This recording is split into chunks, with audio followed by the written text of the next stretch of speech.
Santo Tomás de Aquino dizia que Deus é tão grandioso, que a teologia só fala do que ele não é, porque o que Deus é em essência ninguém sabe. Está lá na Suma Teológica de Santo Tomás de Aquino. O Deus que apresenta na Bíblia, ele é inominável, indescritível, inimaginável.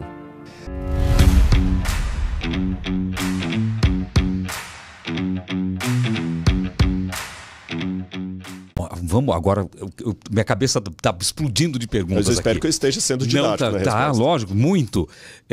Primeiro lugar, como que você vê Deus? Porque cada um tem dentro de você uma imagem. Uma imagem ou alguma coisa. Como que você vê Deus? Olha, um antigo escritor grego dizia o seguinte: se os animais tivessem deuses e pudessem pintar seus deuses, os cavalos pintariam Deus como cavalos, os bois pintariam Deus como boi. Quer dizer que Deus é uma imagem, era uma crítica aos deuses do Olimpo, porque diziam que...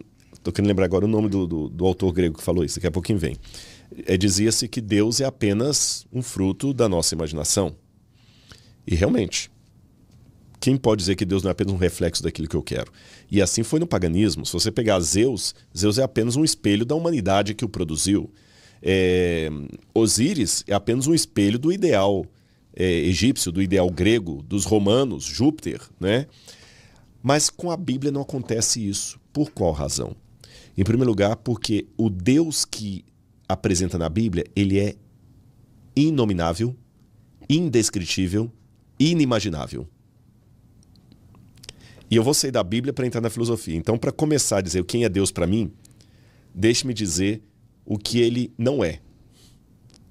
O Santo Tomás de Aquino dizia que Deus é tão grandioso, que a teologia só fala do que ele não é, porque o que Deus é em essência ninguém sabe. Está lá na Suma Teológica de Santo Tomás de Aquino.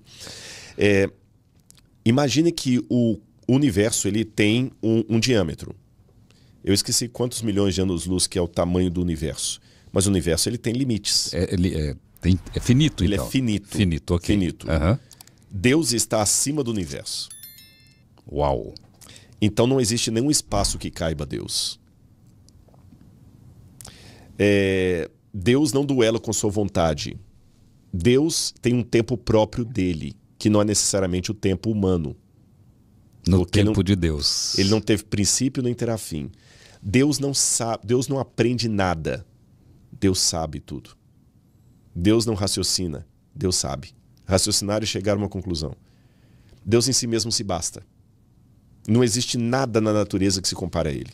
Por isso que a Bíblia fala, vocês não vão fazer imagem de mim. Não vão fazer imagem, porque vocês não sabem como eu sou grande demais. Só que esse Deus que é tão grandioso, tão inimaginável, tão tudo para ter produzido o universo, ele precisa ser conhecido. Aí tem um paradoxo. Jesus falou, a vida eterna é essa, que te conheçam a ti, Deus único e verdadeiro, e a Jesus Cristo a quem enviaste. Mas se Deus é incognoscível, como é que eu posso conhecê-lo? Pior, eu preciso conhecê-lo para ser salvo. Você mesmo perguntou qual a imagem que você tem dele. Como eu posso ter a imagem de alguém que é indescritível, que está acima de tudo, que não tem nada na natureza que eu possa pegar por parâmetro? Aí a Bíblia mostra um movimento desse Deus que é lindo. Lutero fazia uma diferença entre, em latim ele escrevia, o Deus absconditus e o Deus revelatus. O Deus absconditus é Deus na sua essência. Ninguém se assemelha a ele. Ninguém pode imaginá-lo. Ele não tem falta de nada. O Deus revelatus é aquele Deus que ele se diminui para ficar no meu nível, de modo que, mantendo a serenidade e a grandeza de um Deus, o caráter de um Deus, ele fica pequeno bastante para que eu possa abraçá-lo. Esse é o movimento da revelação. E o Lutero, já que eu citei, ele continua dizendo que os homens... O Calvino também falou um pouco sobre isso nas institutas da teologia cristã.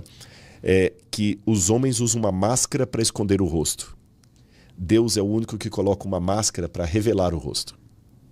A máscara que oculta o rosto humano revela o rosto de Deus. E essa máscara foi uma diminuição que Deus fez de si mesmo para que nós pudéssemos entendê-lo. Aí agora eu já saio da teologia judaica para entrar na teologia cristã.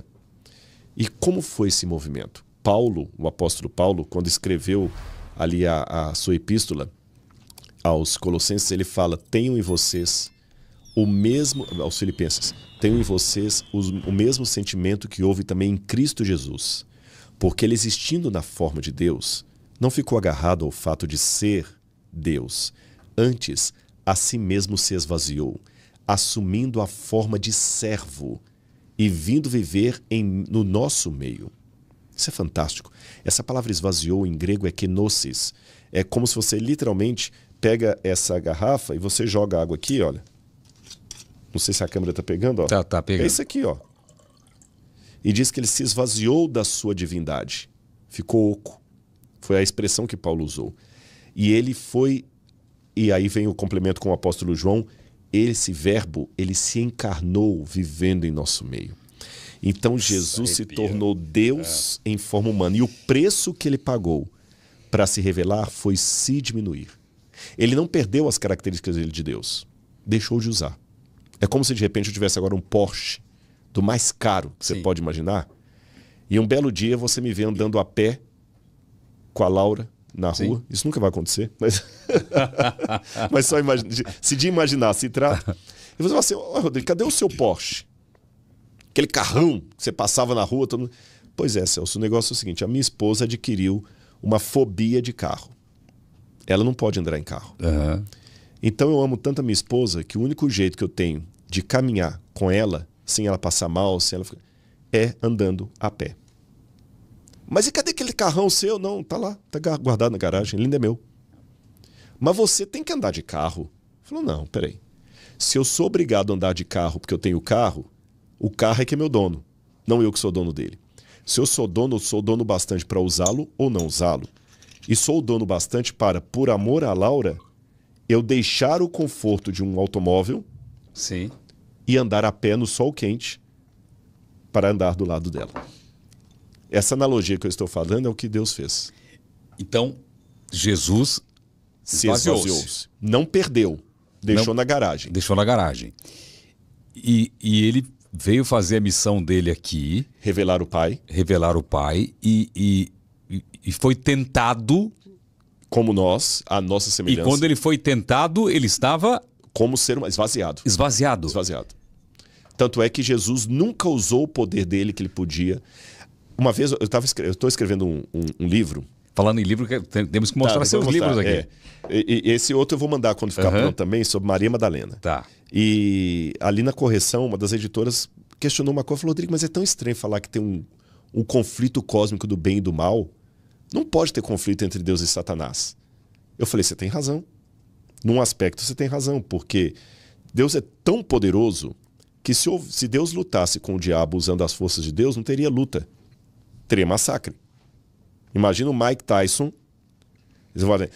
Eu e o Mike Tyson. Pronto. Não, vou piorar, você ainda é forte. Vou pegar assim, uma criancinha de 2 anos e o Mike Tyson.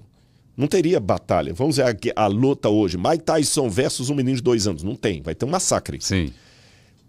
A menos que o Mike Tyson se torne um menino de 2 anos. Porque Deus não luta com o diabo usando a força dele. Ele usa o caráter dele. Porque se ele usasse a força, não teria conflito. É isso que eu quero dizer. Muita gente vai se chocar eu falando: não, mas eu sempre pensava que é o poder de Deus que vence o diabo. Sim, é o poder de Deus. Mas já parou para pensar que se Deus usasse o poder dele, a luta nem começaria? Se Deus usasse o poder dele contra o diabo, a luta nem começaria. Não, e outra coisa, se usasse o poder, como que a gente enfrentaria o dito cujo? O dito cujo. Exatamente. Então o que Deus faz? Deus vence ao diabo, em primeiro lugar, com o seu caráter. Mais do que com a sua força, no sentido de o poder Jedi. Tem gente que pensa na força de Deus como poder Jedi. Sim. É o seu caráter. E essa graça que Deus me dá poder para vencer o diabo em nome desse Deus, porque Deus é tão poderoso que Jesus, para expulsar um demônio, não precisou tirar uma espada, voltando ao exemplo lá do Jedi.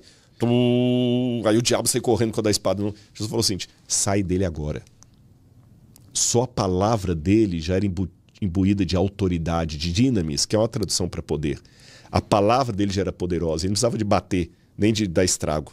A palavra dele já fazia o diabo correr.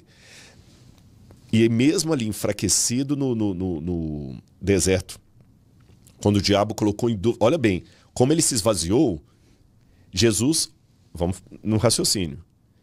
Quando eu estou andando a pé com a Laura, na ilustração que eu usei, na alegoria, eu não estou fingindo que estou andando a pé. Eu estou literalmente andando a pé com ela. Eu não perdi o carro que eu tenho. Ele continua meu. E eu posso usá-lo a hora que eu quiser. Mas por amor a ela, eu deixei de usar algo que ainda é meu. Então eu ando de verdade a pé. Eu não coloco um holograma do lado dela. Jesus, quando se esvaziou e assumiu a nossa natureza, ele não fingiu ser humano. Ele se tornou de fato humano. Ele andou a pé. E o que significa Jesus andar a pé? O que aconteceu com a onisciência dele? Trancou na garagem. E quando chegou aqui, ele fez perguntas honestas. Ele falou, por exemplo, assim: o filho não pode saber nada de si mesmo se o pai não o revelar. Mas ele é onisciente. Por isso que alguns grupos, que eu respeito muito, é apenas uma discordância teológica, não pessoal. Eu tenho muitos amigos que são testemunhos de Jeová, muitos irmãos até os chamaria, mas eu discordo da interpretação dos testemunhos de Jeová que não acreditam que Jesus é Deus. Porque quando eles, e tem outros grupos também, não são só os testemunhos de Jeová, eles não creem que Jesus é Deus, eles só pegam uma parte dos evangelhos onde de fato Jesus parece muito inferior ao Pai. Porque ele fala que ele foi enviado pelo Pai, que ele não sabe nada de si mesmo se o Pai não o revelar. Ele fala que o dia da volta dele nem ele sabe, nem os anjos, não somente o Pai. Ele na cruz, ele não aguenta carregar a cruz até o final. Ele fala que ele foi enviado pelo Pai. O Pai é maior do que eu. Realmente, se eu pegar só esse grupo de textos... Você vai achar que tem uma hierarquia. Hierarquia, Jesus está inferior. Só que eu tenho outros textos que falam: eu e o Pai somos um. Quem me vê a mim vê o Pai. Então Jesus é Deus? Jesus é Deus. Ele falou: antes que Abraão existisse, eu sou. Essa expressão em grego ego eimi, ou ani em hebraico, esse, né, eu sou, é uma expressão que só Deus podia fazer. Quando ele falou com Moisés assim: Moisés, diga ao povo que o eu sou enviou você. Jesus perdoava pecados. Em última instância, todo pecado é contra Deus. Então eu posso te perdoar uma falta que você cometeu contra mim. Eu não posso perdoar por você uma falta que você cometeu contra o seu tio. Sim, concordo. E Jesus perdoava pecados que foram cometidos contra outras pessoas. Então ele era Deus. Por isso que os judeus pegaram pedra e queriam jogar pedra nele. Então Jesus era Deus, só que ele é Deus, mas de que maneira? Deus revelatus. Lembra o adultério, Deus abscônditos? Ele deu um rosto para o Pai. Ele deu uma forma para o Pai. Ele tornou o Pai mais próximo. Quem me vê a mim vê o Pai. Por isso que agora, depois de toda essa digressão, eu estou pronto para responder a pergunta que você me fez. Como você imagina Deus? Leia o Evangelho e você vai ter sua resposta. Bom, agora...